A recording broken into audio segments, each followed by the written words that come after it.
Welcome to my world. Won't you come on in? Hey guys, it's your girl Yum Yum, and I'm coming to you live from the spot. Welcome to Yum's World. Thanks for watching. For all of you who've been liking and subscribing and leaving comments, I really appreciate it. And for those of you who have encouraged me and have been looking forward to my next video, we're finally here, so let's get right into it. So in my last video, I talked a little bit about my childbirth expectations and desires and my pregnancy, and I gave you a little spoiler alert. Things didn't quite go as planned. As I approached my due date, I kind of had a feeling that things were not going to move as quickly as we would hope. I just knew my body wasn't ready, the baby wasn't ready, so I just knew it wasn't going to happen at that point. So I get to my due date. My due date comes, it goes, we're still waiting. I had an appointment that day, and they checked me and they said, yeah, your cervix is closed. Nothing coming out, nothing going in, completely closed. So they said, come back next week. So 5 days later, luckily, I finally started to feel some contractions, but they were pretty sporadic and, not very painful, so it was very manageable. So on the next Tuesday, I went in for the appointment again. They checked me again, and I was still closed. My cervix was still closed. So they now started to say, you might want to consider doing this procedure that opens up your cervix up to 4 centimeters. Now, like I said before, I didn't want any kind of interventions at all. So when she said that, I'm like, I don't know, that's not going to happen. So. But she said, we'll come back in a couple days. If you haven't, then we're going to start thinking about doing that. So I came back 2 days later, and when I came back 2 days later, she checked me again, and my cervix was still closed. And I'm like, okay, what's going on here? So she said, you know what, we're going to have to do this procedure. It's a simple procedure. So she went away, and as soon as she went away, myself, my husband, and my mother-in-law, we started to pray. We just started to pray that God would just take control, that we really didn't want this kind of intervention. We just wanted everything to happen naturally. So she came back in about an hour, and she has all her instruments, and she's lining everything up and putting her gloves on, and she got that plastic. You know how the hospital plastic sounds, and she's unraveling it and everything. And so she comes over and she checks me, and she's like, whoa, what happened? You're 5 centimeters dilated. She's like, I don't know what kind of prayers you guys have been praying, but keep on doing it. It's working. So I'm like, yes, okay. I'm excited because I'm like, okay, God is about to, he's setting the stage to do, a real miracle. Okay, he's about to show up and show out. So I was really excited. So she said, you know what, go home, get something to eat, get some rest. Things are probably going to start picking up later on tonight. So I went home, I did not eat, and I did not get any rest. Don't do that, okay? I did not follow those instructions. And sure enough, later on that evening, things started to pick up. The contractions started, and they were more consistent, they were more painful, and things were starting to pick up. So the birth center that I was using, because I mentioned previously that I left the hospital that I was using and switched to a birth center, they had this 3-1-1 rule. I call it the TSA rule. A 3-1-1 rule says that once your contractions are 3 minutes apart, lasting 1 minute, and for 1 hour, that's when you can come in. If you come in any earlier than that, they will likely send you home. So I had a doula as well, so I called her in. She was monitoring me and tracking and, monitoring my contractions and everything. And I'm like, okay, I think we've reached the 3-1-1 rule. Can we go? And she's like, yeah, we've reached it. Let's head over. So we head over to the birth center. It's about 2 a.m. They check me, and I'm still just 5 centimeters. And they're like, okay, I'll come back in an hour. So the midwife goes, she comes back in an hour, she checks me again, and she's like, yeah, still about 5 centimeters, and she'll come back in an hour. She came back again, she's like, you're maybe 5'6"-ish, maybe, and then she came back again, and she's like, okay, you're like maybe 7, 8-ish. You might want to think about breaking your water. Breaking your water can accelerate things. And Now, mind you, at this birth center, it either didn't click or I didn't know something, but I only had 12 hours to have the baby. So from 2 a.m., I needed to be out of there by 2 p.m. Now, that might sound like a long time, but when you have no control of what's going on, it's really not that much time. So she said, yeah, you might want to start thinking about breaking your water. And I'm like, no, I don't want to do that. That would be an intervention. Anyway, there's a shift change happening at that point. So she kind of gives the lowdown to the next midwife that's coming in. And the next midwife is way more forceful. She's way more like opinionated and loud. And she's like, look, you need to make a decision by 8 a.m. because by 8 a.m. you can break your water. Then by 11 a.m. you'll have the baby. Then by 2 p.m. you'll be out of here. And I'm like, really? All of a sudden, all this pressure that I'm really not feeling. And so I'm like, at that point, I'm kind of like, well, I really don't want it. Because if you don't have the baby within 12 hours, then you get transferred to a hospital. So I'm like, I really don't want to go to the hospital. So I guess I have to break my water? Okay.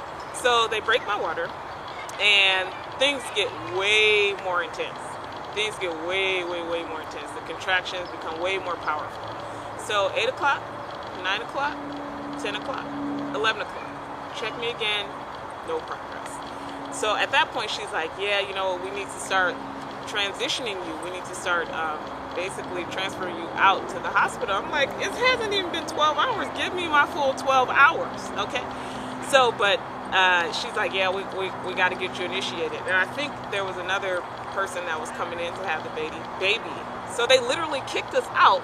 We were like outside, sitting on the curb, waiting for her to initiate this transfer. So they were supposedly affiliated with this doctor. Well, they were affiliated with this doctor who supposedly also promoted the natural childbirth. But he was, you know, he operated out of the hospital. So they were trying to get in contact with him, and we weren't able to reach him. And so we're just outside, like literally sitting out on the curb. Sun is shining, it's hot. I'm contracting, I'm in labor. I'm highly annoyed at this point because I'm really annoyed because she broke my water and nothing happened. So I'm like, okay, whatever, just let's just get out of here. So finally, after like 45 minutes or an hour, she still couldn't reach him. So she's like, well, let's just go to the hospital and hopefully we'll see him then. And I'm like, okay. And the hospital is 25 minutes away with traffic. And I'm just trying to think, how am I going to make it through this car ride?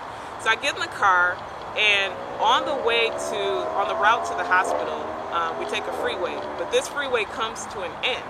And at the end of the freeway, there's a stoplight. So we literally come to the end of this freeway, the light turns red. I like open the door, get out the car, and I'm kind of just obviously in a lot of pain. So the light turns green, and I quickly get back in, and we head, you know, to the hospital. So we finally get to the hospital, and I think they still couldn't really reach the doctor, but at some point they finally reach him. They get me checked in, they check me again, and they're like, you said there were how many centimeters dilated were you?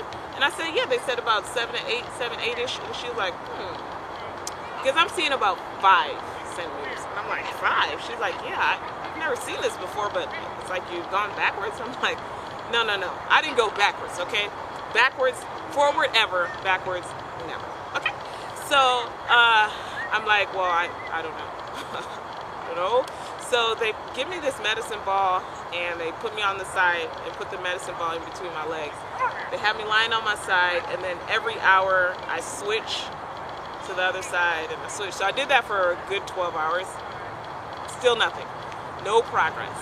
And we're just going and going. So it's now the evening time. It's now like nighttime. And they're like, well, we're just monitoring you. They're like, maybe we should give you some Pitocin. So they give me some Pitocin.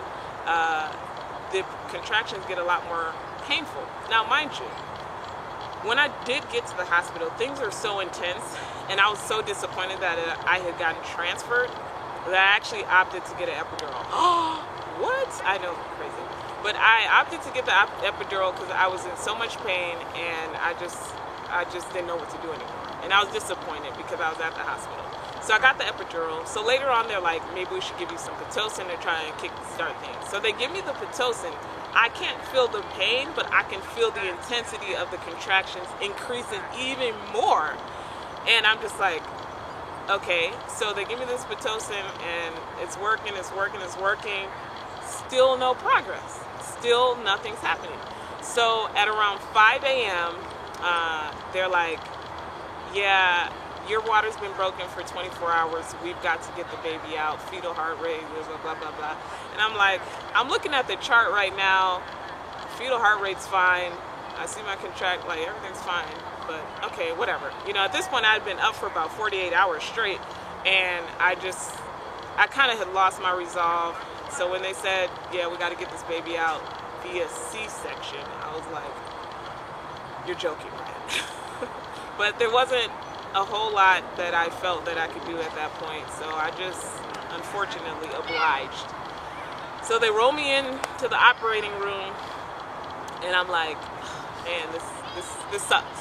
And so they give me anesthesia, and right at that point, I remember my friend who had her testimony about her childbirth. Her birth was taking a little bit longer as well. So at some point they're like, you know what, we're gonna have to give you an emergency C-section to get the baby out. So they're like literally about to wheel her away, and I think at that point she's 9 centimeters dilated, and then she just pushes and the baby comes out. And so I'm like, yes, I tap into that. Lord, do that for me. I know I'm already in the operating room, but do that to me. So I'm like, I'm gonna try and push, but I'm already anesthetized. So I'm like, I push, and nothing happens because I'm numb. Nothing happened. So in my mind, I'm like, no, this is really happening. I can't believe this is really happening to me. I'm so sad. And yeah. So I feel the doctor like pushing my stomach, pushing, and I'm like, what are they doing? Are they trying to feel for the head or the legs? Like, what's going on? And suddenly, I hear them pull out the baby, and I'm like, what? My stomach is open? Like, what's going on? And so they pull out the baby, and so there you have it, guys. That's the story of my first childbirth experience. I hope you enjoyed. In my next video, I'll talk a little bit about the postpartum experience and how that all went down. So one of the ways you can continue to encourage me is to like, subscribe if you haven't already, leave a comment in the comment section, and share the video. All right, guys. Until next time. See ya.